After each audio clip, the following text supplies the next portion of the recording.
안녕하세요. 검사 경력 22년 법무법인 LKB의 김희준 변호사입니다. 안녕하세요. 공수처와 검찰청 검사를 역임한 법무법인 LKB 김숙정 변호사입니다. 오늘은 수사를 받는 피의자의 입장에서 경험하게 되는 수사 절차의 흐름에 대해서 말씀 나누어 보겠습니다. 일반적인 형사 사건에서 고소, 고발로 사건이 시작되게 되면 고소인이나 고발인 보충 조사를 먼저 진행을 한 다음에 피의자를 조사할 준비가 시작되면 소환 전화를 하게 됩니다. 자, 여기에서 경찰로부터 조사를 받으러 나오라는 소환 전화를 받았다라고 할 때 어떻게 하면 좋을까요? 보통 이제 경찰에서 직접 전화하는 경우도 있고 문자로 연락 오는 경우도 있죠. 조사를 받아보지 않은 일반인들 같은 경우에는 굉장히 당황을 해요. 그리고 조사 일정을 정해가지고 나오라고 하는데 무조건 그때 이제 나가야 되는 걸로 생각하기 쉽죠. 근데 무조건 나가면 안 되죠. 일단 고소 내용을 파악을 해야 됩니다. 고발이라면 고발 내용을 파악을 해야 되는데 그 파악할 수 있는 방법이 있잖아요. 경찰 단계에서는 정보공개 청구를 하면은 고소장이나 고발장을 받아볼 수가 있고요. 만약에 검찰 단계라면은 고소장 열람 등사 청구를 하면은 그 고소장을 받아볼 수가 있습니다. 그 다음에 조사 일정은 변호인을 통해서 일정을 확인해 본 다음에 그때 논의를 했으면 좋겠습니다라고 일정 조정 요청을 하시는 게 좋습니다. 수사를 받을 때는 기본적으로 변호인의 조력을 받을 권리가 있고 내가 어떤 사실로 수사를 받는지를 알아야 할 권리가 있기 때문에 그런 사정을 수사기관에 잘 설명을 하시면 조사 일정을 조율하는 데는 큰 무리가 없을 것입니다. 경찰에서 전화가 오는데 무서워서 전화를 안 받거나 연락을 받고도 소환에 응하겠다든지 아니면 일정을 조율해 달라든지 요청도 없이 그 다음부터 연락을 끊어버리고 하면 어떻게 되죠? 그 수사기관에서 동원할 수 있는 강제 수사 중에 가장 강력한 방법이 바로 신병을 확보하는 것입니다. 연락이 됐는데도 출석에 불응하거나 연락이 잘 되지 않아서 출석에 불응할 우려가 있을 경우에는 체포의 사유가 될 수 있습니다. 실제로 도망을 가거나 도망을 갈 염려가 있을 때에는 구속이 될 수 있는 사유가 될 수 있습니다. 실제 사례 중에는 대표님께서 말씀하신 것처럼 무서워서 수사기관에 출석하지 않거나 영장실질심사 기일 당일에 도망을 가버리는 경우가 있는데요. 이럴 경우에는 다른 공범들은 집행유예 선처를 받더라도 구속이 되고 실제로 실형을 선고받는 중한 처벌을 받은 사례가 있습니다. 자, 이렇게 경찰에서 출석 요청을 받았을 때 이제 변호인을 선임해야 합니다. 어떤 변호사가 좋은 변호인일까요?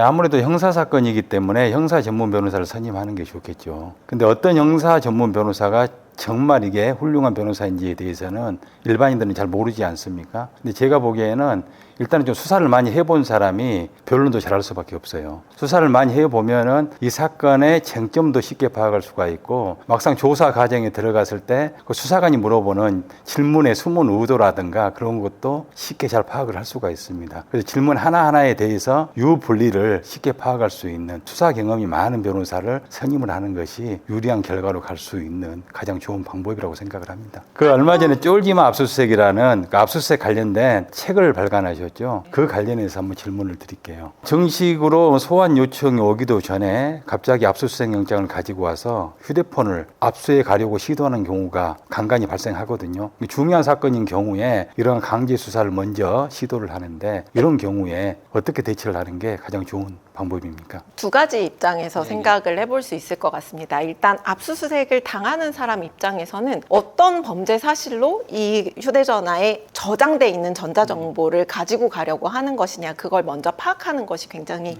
중요할 것이고요. 그러자면 영장을 아주 잘 면밀히 잘 판단을 하시고 그 범위 안에서 압수수색이 진행되도록 해야 할 것입니다. 한편 수사기관 입장에서는 휴대전화에 저장된 전자정보라는 건 조작될 가능성도 많고 또 무결성이 헤쳐질 가능성이 굉장히 큽니다. 그래서 증거능력이라는 걸 유지받기 위해서는 원본과 동일하다, 그리고 무결성이 유지되고 있다라는 것을 증명하는 게 굉장히 중요합니다. 그래서 압수수색 현장에서는 모든 것들이 훼손되지 않도록 그 자리에서 휴대전화를 봉인하는 절차가 굉장히 중요하고요. 봉인한 휴대폰을 수사기관으로 들고 갔을 때 그대로 복제를 하고 그 안에 있는 것을 탐색하고 선별하는 과정을 거쳐야 합니다. 그러면 내 정보 정보를 빼앗긴 주체 입장에서는 아무거나 다 열어보게 할 수는 없지 않겠습니까? 그러면 그 과정에 대한 설명을 잘 듣고 포렌식 과정에 참여할지 여부를 명확하게 의사를 표현하는 것이 중요합니다. 간혹 상담을 받으러 오시는 의뢰인들 중에 그 절차가 얼만큼 중요한지 잘 모르는 상태에서 참여를 하지 않겠다는 의사를 표시하시는 바람에 너무 압수되는 정보가 방대해지다 보니까 방어하기가 어려운 경우도 있었습니다. 그 압수수색 영장 범위에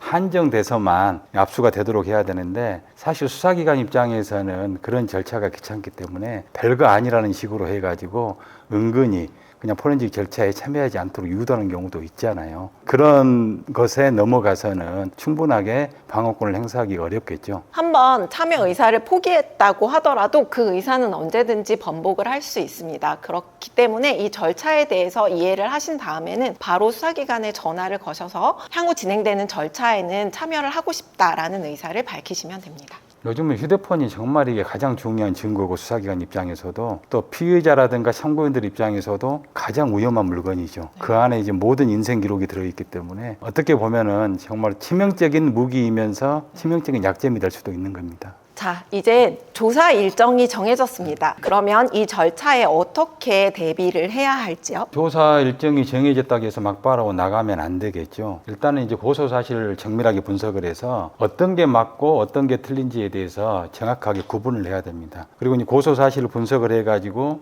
조사를 받으러 가면 어떤 질문이 나올지를 예상을 해서 형사 전문 변호사하고 좀 시뮬레이션을 해보는 게 좋아요. 시뮬레이션이라고 하는 것은 질문과 대답을 해보는 거죠. 너무 오래된 사건의 경우에는 어떤 자료가 있는지도 다 잊어버리고 있는 경우가 많아서 객관적인 자료를 최대한 확보해서 내가 기억하고 있는 사실과 그 자료가 일치하는지 여부에 대해서도 미리 준비를 하면 도움이 되지 않을까. 굉장히 중요한 말씀이신데 자기 기억에만 의존을 해가지고 진술을 했는데 나중에 객관적인 자료하고 비교를 해보니까 사실관계가 다르다, 날짜가 안 맞다 하면은 그 진술의 신빙성은 완전히 무너지는 거거든요. 이제 조사 당일이 다가왔습니다. 조사 당일에 그냥 나가면 됩니까? 아니면 뭔가 준비를 해서 가야 되나요? 필수 준비물이 있습니다. 예. 바로 신분증이죠. 내가 조사받는 본인이 맞다라는 걸 확인할 수 있는 신분증이 필요합니다. 이 신분증은 본인 확인 용도도 되고 또 출입을 할 때 필요한 출입 카드를 주는 역할도 하기 때문에 신분증은 반드시 가지고 가셔야 되고요. 도장은 선택이라고 할 수 있습니다. 우리가 조서를 작성하고 나면은 조서에 지장을 찍을 수도 있고 도장을 찍을 수도 있습니다. 손에 인주를 묻히고 싶지 않다 하실 경우에는 도장을 미리 준비하시면 편하실 수도 있습니다. 그리고 시력이 좋지 않거나 다초점 렌즈가 필요하신 경우에는 본인이 원래 착용하시던 안경을 가지고 가시는 것도 도움이 될 수 있습니다. 그리고 조사 과정 중에 메모가 필요할 경우가 많이 있는데요. 그럴 경우에는 수사관님께 메모장을 요청을 하시거나 아니면 대한변호사협회에서 만든 자기 변호 노트라는 것이 수사기관에는 비치가 되어 있습니다. 거기에서 내가 행사할 수 있는 권리가 무엇인지도 읽어볼 수 있고 메모도 할 수 있으니까 최대한 방어권 행사를 위해서 메모를 하시는 것도 좋은 방법일 것 같습니다. 그렇다면 이제 수사기관에서 조사를 할 때 조사 시간을 그냥 무한정 할 수 있나요? 일단은 총 조사 시간이 이릉 제한이 되어 있습니다. 그래서 최대한 12시간은 넘지 않도록 권장을 하고 있고요. 좀 긴 명칭이기는 한데 검사와 사법경찰관의 상호 협력과 일반적인 수사 준칙에 관한 규정이라는 아주 긴 규정이 있는데 이걸 줄여서 실무에서는 수사 준칙이라고 합니다. 거기에서는 휴식 시간과 식사 시간 이 모든 것을 포함해서 12시간을 넘지 않도록 권하고 있습니다. 그래서 아침 9시에 조사 받기 시작하면 적어도 밤 9시에는 나오셔야 되는 거죠. 특별한 사정이 없는 한요. 그렇죠. 그리고 이제 2시간 단위로 휴식을 요청할 수가 있는 거죠. 그리고 이제 실질적인 조사 시간은 8시간을 넘지 않도록 그렇게 규정을 하고 있습니다. 수사 준칙뿐만이 아니라 인권보호 수사 규칙이라는 것에서도 2시간에 한 번씩은 꼭 휴식 시간을 제공하도록 되어 있는데요. 요새는 조사를 받다 보면 시스템 상에서 2시간이 지났다고 알람이 뜨기도 합니다. 간혹 수사관님들 중에 흡연을 하시는 분들이 있으세요. 이분들은 통상은 한 1시간에 한 번꼴로는 꼭 담배를 태우러 나가시기 때문에 오히려 더 인권보호에 충실한 수사를 하시는 경우도 있습니다. 자, 그럼 예전 같은 경우에는 밤 늦게까지도 조사를 진행하고 아니면 동이 트는 걸 보고 나오는 예. 시절도 있었잖아요. 요즘 같은 때에는 심야 조사가 가능할까요? 제가 사실 그 검찰에 있을 때 주로 강력부 검사로 많이 근무를 했었는데 그때는 정말 이게 밤샘 조사 많이 했어요. 지금 원칙적으로 심야 조사가 금지돼 있어요. 그래서 저녁 9시부터 새벽 6시까지는 조사가 원칙적으로 금지가 돼 있죠. 다만 이제 뭐 공소시효가 임박했다든가 구속 사건으로서 어쩔 수 없는 상황이라든가 그런 경우에는 당사자의 동의를 받아서 극히 예의적으로 수사할 수는 있죠. 근데 이제 조사를 받다 보면은 구속영장이 청구되는 경우가 있잖아요. 그런 경우에 굉장히 당사자 입장에서는 당혹스럽습니다. 이런 경우에 어떻게 해야 되는 거죠? 아까 대표님 말씀하신 것처럼 수사의 경험이 풍부한 변호사일수록 조사의 흐름을 감지해서 이 타이밍에는 구속영장이 청구될 수도 있겠다라는 정도의 흐름은 읽을 수 있을 것 같습니다. 하지만 그럼에도 불구하고 영장 청구는 굉장히 당혹스러운 일이죠. 통상의 경우에 경찰이 구속영장을 신청한 경우에는 일반인으로서는 알기가 어렵습니다. 검찰에서 수사의 밀행성 때문에 대부분의 경우에는 당사자에게 통지하지 않고 바로 구속영장을 청구하기도 하지만 최근에는 피의자의 인권보호 차원에서 그리고 경찰에서의 수사가 어떻게 진행됐는지 당사자의 말을 좀 들어보기 위해서 검사가 구속영장을 청구하기 전에 사전 면담을 실시하는 경우도 있습니다. 그게 전국청에 다 실시하고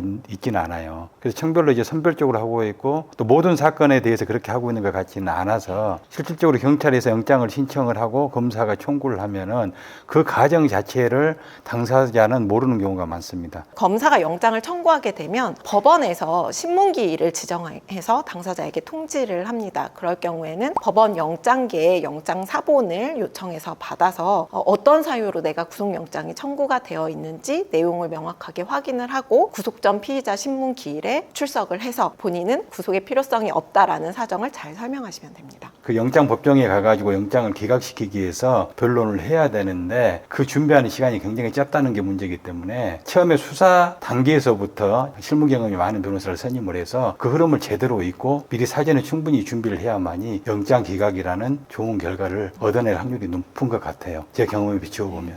통상 영장이 청구되었다는 통지를 받으면 대부분은 신문기일이 하루나 이틀 이후에 지정이 되기 때문에 대표님 말씀하신 대로 준비할 수 있는 기간이 너무 짧습니다. 맞습니다. 그래서 예. 그날 바로 변호인을 선임하게 되면 나의 상황을 변호인한테도 설명하기가 굉장히 어렵고 그 자료를 모으기도 너무나 짧은 시간이기 때문에 그 전에 계속 변호인의 조력을 받으면서 수사 과정의 흐름을 잘 따라간 경우에는 그래도 구속영장을 기각시킬 수 있는 가능성이 조금은 높아지는 것 같습니다. 경찰에서 수사를 해본 결과 혐의가 인정된다고 판단해가지고 검찰로 사건을 송치를 했습니다. 송치란 말은 기소를 해달라고 사건을 넘긴 거죠. 그렇게 검찰로 사건이 송치가 됐으면은 당사자 입장에서는 어떤 대응을 해야 되는 거죠? 예, 이렇게 검찰로 사건이 넘어가게 되면 문자를 받으실 거예요. 알림 문자로 어느 검찰청 형제 몇 번으로 어느 검사실에 사건이 배당되었습니다 라고 하면서 사건명과 사건 번호 그리고 주인 검사를 확인할 수 있는 문자를 받으실 겁니다. 일반인들은 이 문자를 받으면 덜컥 겁을 먹어요.